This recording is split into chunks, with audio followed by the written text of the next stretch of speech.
সকালে ঘোরাঘুরি লন্ডনের রাস্তায় সকালে ঘোরাঘুরি পেডিংটন রেল স্টেশন সবচেয়ে বড় রেল স্টেশন এখানে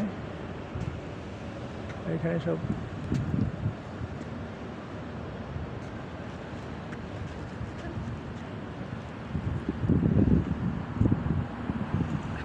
বেশ ঠান্ডা বাতাস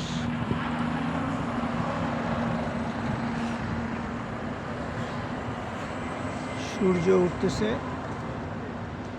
আকাশ পরিষ্কার আছে ইনশাআল্লাহ